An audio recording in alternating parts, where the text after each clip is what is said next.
it turns out today is World Storytelling Day.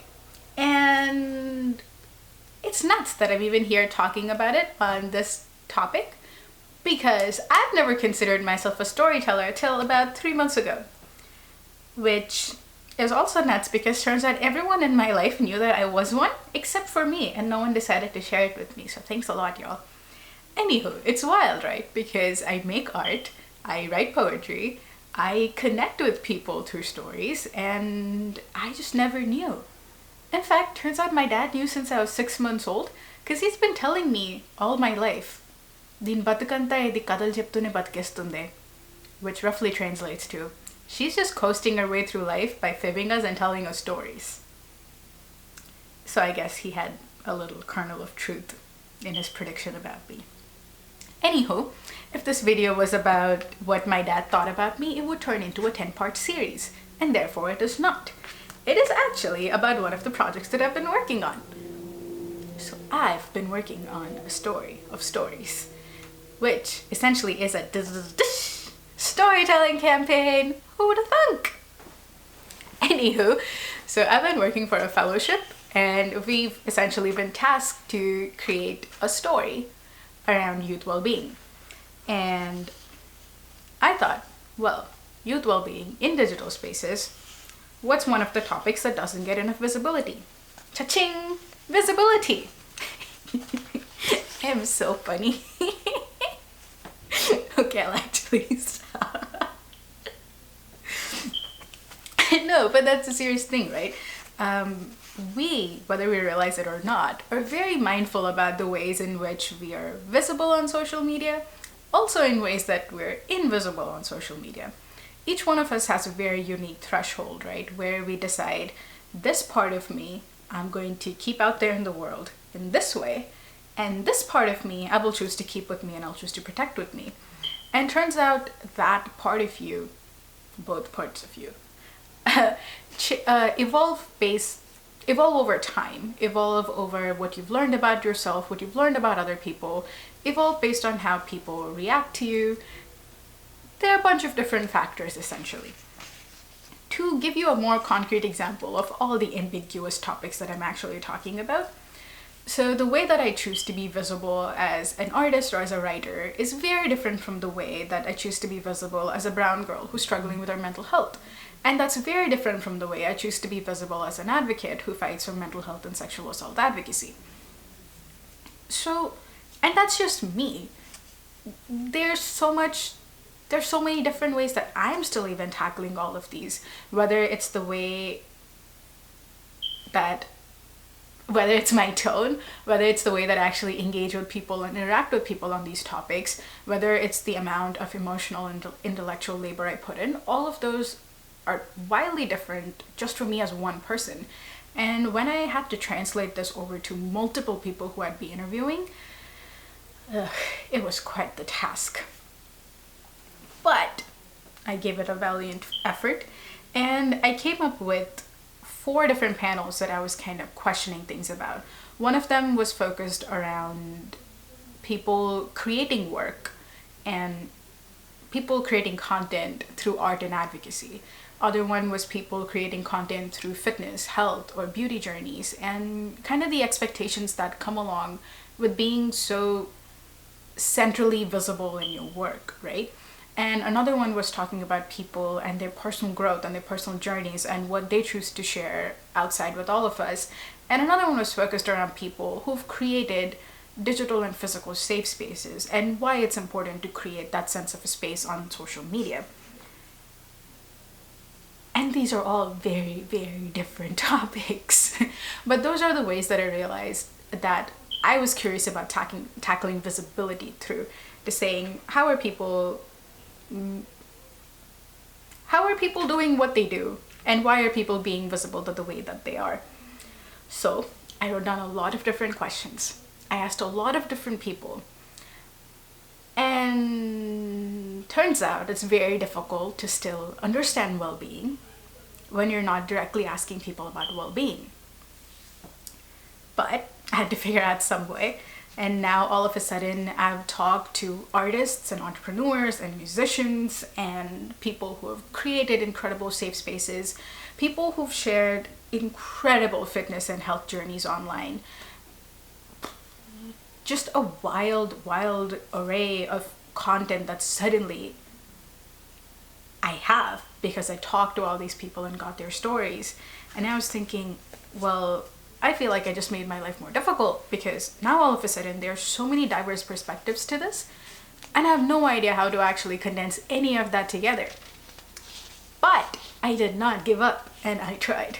So here we go. Let's figure out how I kind of tried to deconstruct well-being. Full disclosure, I've only interviewed half the people that I'm supposed to interview. So this is essentially like a midpoint check where I'm telling you what I've learned and how my hypothesis kind of shifted and where I'm going forward.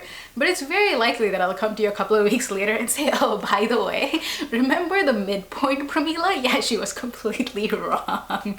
So yeah, it's a very likely possibility. But we're not going to talk about that right now. Anywho, so the way that I've been trying to figure out patterns, right, is not quite by looking just at what people were telling me, but also what I gravitated towards asking them. Because I realized that even though there were some incredible answers to a lot of different amazing questions that I've drafted, there were some questions that I was definitely moving towards a lot more. I wanted to know the answers from every single person that I was talking to, because these were the ones that left me sitting in my chair and simmering in my thoughts and being speechless, which is rare for a chatterbox like me. But, you know, these were the answers that genuinely made me think, because all of them just had very, very unique perspectives. And I was wondering why that was the case. So I realized that the way that I was talking about their visibility translated to their answers about well-being with these 3 topics. And they turned out to be, ta-da! I don't know if y'all can see this, but it's essentially vulnerability, self-care, and growth. Right? Which seems like something that should have been very, very obvious since my entire campaign was centered around this, but it wasn't. And it was also very interesting the way that people talked about both of these topics, 3 of these topics, right? And I'll tell you why. Because for each of these, there were kind of 2 sides of the coin that they were talking to me about. So with vulnerability, that came down to being, people were talking to me about discomfort, about being vulnerable, but also about how it made them feel empowered. And the thing is, I'm trying to not give any of you the definitions for this, because as a part of my interview campaign, I'm asking people what all of these terms mean to them, right? Every single one of those, by the way. So what does vulnerability mean? What does growth mean? What does empowerment mean? And which is why I'm trying not to define those terms right now and skew anyone in one way. But those were things that came up where they were saying, oh yeah, when I'm vulnerable, you know, I go through phases where I'm very uncomfortable with being vulnerable, but I also go through phases where I feel very empowered. I feel like I've learned more about myself. I have this new sense of courage. And it was similar with something like self-care, right? Where people were talking about accountability and about love. So in one way, they realized that they had to learn to be accountable about the things that they had to change about themselves, and they have to work on themselves. But on the other hand, they also found this immense new source of love for themselves. And it was the same thing with growth, because people were saying, yeah, on one hand, I have to unlearn a lot of things that are inherently toxic about me, but it's also given me a chance to be resilient. And I think for a lot of us, we essentially think that we need to have all of the good parts about this without the negative parts, right? All of us want to experience that feeling of vulnerability where we feel empowered. All of us want to feel that sense of growth where we feel resilient. And all of us want to feel that sense of self-care where we just find this amazing source of love for ourselves. But the thing I learned from all these people is that well-being isn't so much a state of mind as it is a process. And I'm still processing that entire part, because they told me that if it weren't for the fact that they were uncomfortable when they were vulnerable, they wouldn't have had the experience to understand that they learned their own power. If people didn't understand, if they themselves didn't understand how to be accountable for themselves, they didn't know that love also means that you take care of yourself, even when it means doing the more difficult things, right? So, not just taking a bubble bath, but also pushing yourself to go for that one doctor's appointment, or pushing yourself to go work out, or whatever it could mean for you. And same thing with growth. You can't, they told me that you can't just be here expecting this wonderful part of growth where all of a sudden you're stronger and you're more resilient if you also don't go and prune the weaker parts of you, where you're saying, this part of me has been hurting me from the inside for a while, and I need to actually move it away from me. I need to be able to let it go. And in one way, I I still don't know what to make of this idea that there probably is no point when I could just say, yeah, well-being, I've achieved it, right? That I just have to keep going through every single day where these phases shift, where I might be in a good phase in one of these aspects, but I might be in a not so great phase in another one of these aspects. But these will just constantly keep evolving. But on the other hand, it's kind of reassuring as well. It, in a way, helped me to see that when you actually go through your dark days, you don't really have to sit there and force yourself to look for silver linings. You can, there's probably some way that you can learn from those same dark aspects without having to force that positivity into yourself. And in the same way, when you are going through your light and bright days, right?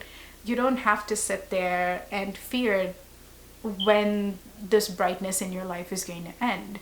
You can actually learn to appreciate that within yourself and say, how can I carry this on for times when I feel like I'm going to forget that this part of me also exists. So yeah, in that sense, it's definitely been a very, very interesting campaign, and it's been a very, very interesting way to learn things that I don't think I could have just gotten from, just paying attention to my own story. So thank you for everyone who's actually shared your story with me, and I hope that me telling you this summary of my story of stories has been interesting, and you actually found something valuable to take away from it. So wish me luck. I still have about half my interviews to go through.